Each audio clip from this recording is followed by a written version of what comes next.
The Speakers Bank Podcast. Our voices, our views.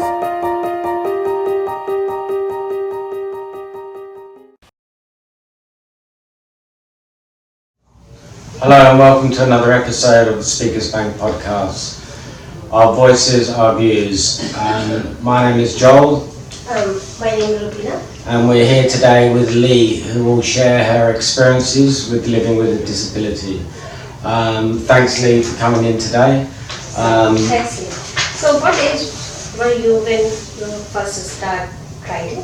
When I first started writing, I cannot remember. I was put on a horse and led round, and on a Shetland pony actually. And my father led me round, and the Shetland pony was called Mugsy. And yeah, he led me around on this little pony. So I've always, as far as my life goes, I've just ridden all my life. And then I had a little pony called Glamour. I moved on to Glamour and I rode Glamour. Oh, Silver was my first horse, a little white horse. And I rode Silver by myself. And I've always just ridden my whole life. After school and before school. I looked after the 10 milking cows on the riverbank that my grandmother used to milk by hand, Queenie May Valentine. And I got them off the riverbank every night after school and put them in the paddock. So It'd be a wonderful way to grow up. I had the best upbringing and the best parents that they were wonderful. Even when I had the accident, they told me how it was, and it was just up to me to put in the work, the very hard work to learn to speak properly again, walk, and gain back my independence. My mother gave me the greatest gift in teaching me how to do things again, as well as all the many therapists. Yeah. But she persevered. It's fantastic. Can you tell us a little bit about your career as a jockey? I rode track work from the age of 14 or 15. I used to ride in the bush races on one of Dad's ex-race horses with Goa. I won the Glen to pick up, and then when I was at high school, at about 14 or 15, I started riding track work for Laurie Morgan at the Bensdale racecourse, and I used to ride the push bike to the hospital and get picked up in the truck from there. And I would ride track work before school, and then when I went home on weekends or during the week, sometimes during the week I'd ride my show horses. I had show jumpers at home, and I'd ride them. And then I did a lot of show jumping as a junior, as a pony club rider. I won 2 East Gippsland show jumping championships and was in the East Gippsland team to win the Victorian A-grade pony club championships when I was 16. And then I went to Eric Musgrove's to improve my show jumping career, and he had steeplechasers, and so I used to school his steeplechasers. I loved that, and his race horses. And then I went to George Hamlin's. He was going over to Perth. I went to George Hamlin's to ride track work. He's a top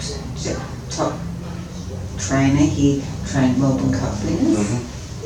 And from there, I ended up going to New Zealand. I rode a horse called Isle of Man track work. I went over to New Zealand to ride him track work. Came back, continued riding track work and doing bush racing. And I was down at track work one morning, and Eric Musgrove said, who was the trainer who I first rode track work for, he said, I need someone to school over the jumps, Leigh, would you do it? And I said yes, and did it, and won my first 3 races, thinking how easy is this money?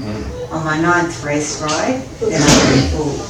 So you didn't really have to make a choice between whether you do show jumping or track work. It kind of just happened. It happened, yeah, it just happened. And then I went into bush racing. I was the first and only woman ever to win the Man from Snowy River race up at Mansfield and the Cattleman's Cup.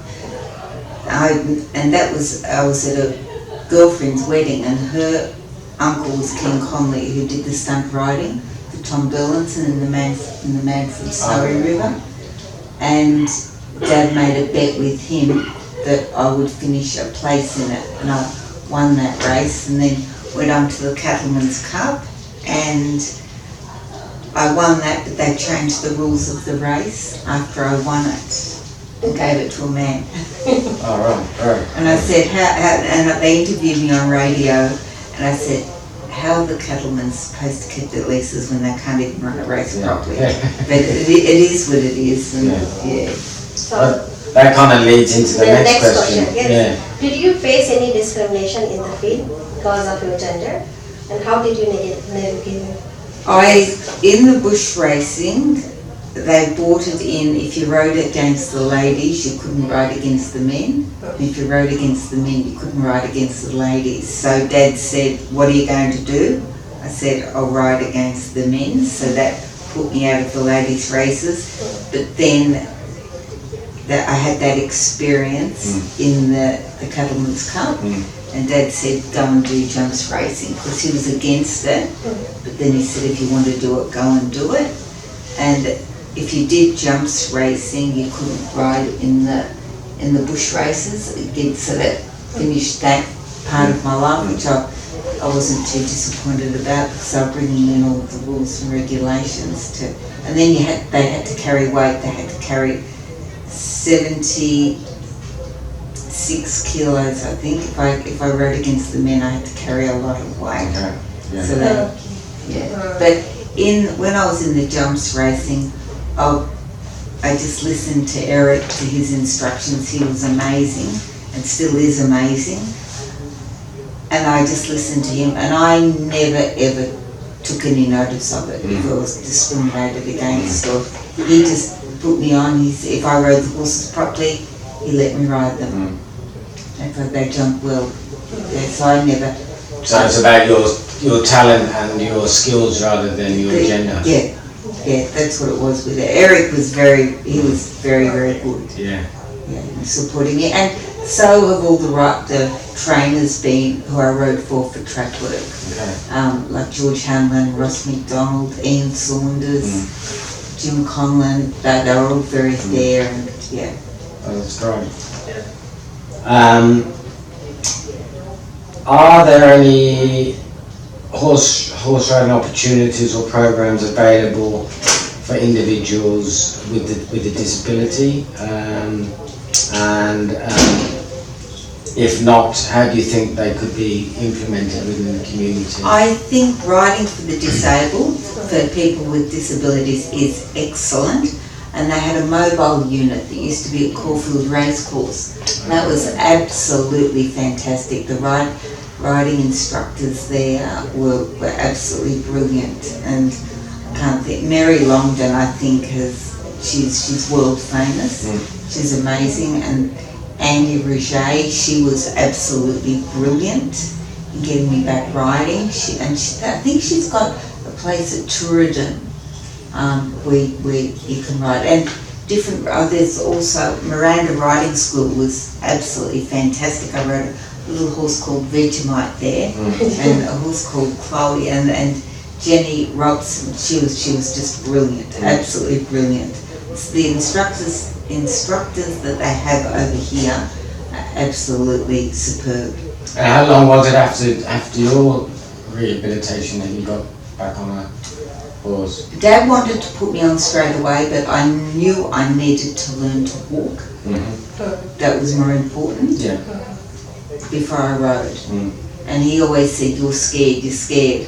I said, I'm not scared, I just needed to walk, learn to walk and gain back my independence. And then it was time for riding. And then when Eric came into the hospital to visit me, I made him promise that if I got the chance to go back to track work, he'd give me a go. And he said, yes, Leigh, no worries. And then a year after the accident, or 2 years, he said, you've got to get a medical clearance. And I thought, you bugger. And it took me 10 years, I think, or 12 years to get Dr. Rowicki to sign the clearance. But he did, and when he did, and then I went down to Eric's and he said, how are you going to get on the horse? I said, well, lead me on, how else? Which he did, and then he said he'd give me a chance. So is your working life still involved in horses and Riding track with, yeah. Riding, so you train? No, I still ride track with Eric. Okay. 2 or 3 mornings a week at Phillip Island. Right, So I okay. get up at 4 o'clock in the morning. Yeah. I drive 97 kilometres to Phillip Island. I ride a horse there. He is fantastic. Eric in choosing the horse, and then he puts me up and off. He tells me what work he wants me to do. And Well, I do that, and that then I drive back home, and the day's therapy starts. Fantastic. Yes. That's fantastic. So what program and activities are you involved in that you help you stay motivation? I've just always been very motivated. When I was in the coma, and because both lungs were punctured and I couldn't breathe, I thought if I do get out of this, I'm just going to give life 200%. I'm really going to just, every day I'm just going to work so hard. And I made a pact with myself that I'd get back to 100%.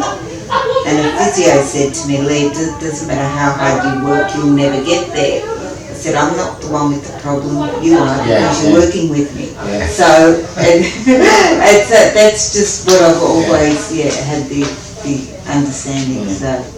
So I was just about to say, how do you respond to statements like that? Oh, not very well. I said some things that weren't very nice. And but I apologised, and I've got a very short temper. And But that'd be quite hurtful, I'd imagine. Hurtful, and it does test you, but look, everybody deals with a similar thing. Just got to get on, move above it. And keep pushing yourself. Pushing the boundaries, This last question we've just covered, I think, but it really talks about how important your time on the track is for you as far as your career and as far as your self-care. Obviously it's a massive part of your life, and Oh, it is. I absolutely love it. It's what keeps me motivated and going each day.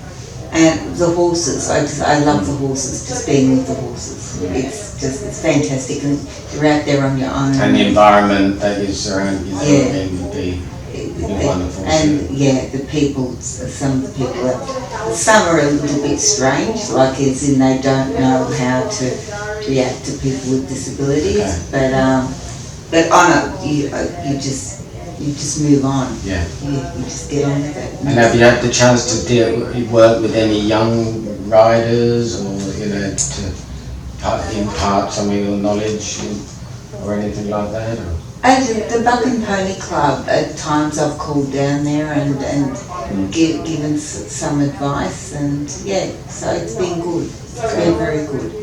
So no, it's on a whole, it's just getting on with it and get stuck in it and do whatever you want to do. Don't let any boundaries hold you back. Don't give up. No.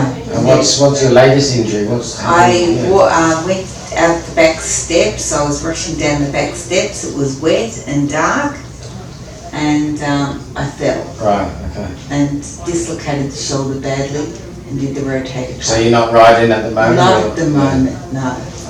So when are we going to start that again? I see the surgeon in 3 weeks, and I'll give it another month after that. Okay. Hopefully to get the shoulder, Then back to doing what you love. Yes. And up to the farm. I love it up to the farm. Where's the farm? Far East Gippsland in a little town called Buchan. Okay. And I've got Angus cows. Right, it's dairy farm. No, it's a beef cattle farm. Oh, right. Okay. Just a family farm. Right. I love going up there. Well, thank you so much, Leigh. It's been really great of you to share your time and your experience. That's all the time we have for this podcast. Our voices, our views. If you'd like to view more of our content, then please subscribe to our channel, follow us on Facebook, Speakers Bank, and visit our website www.speakersbank.org.au. Also, if you have any topic suggestions or wish to learn more about Speakers Bank, please contact us on 03 9314 0988. Thank you. Thank you.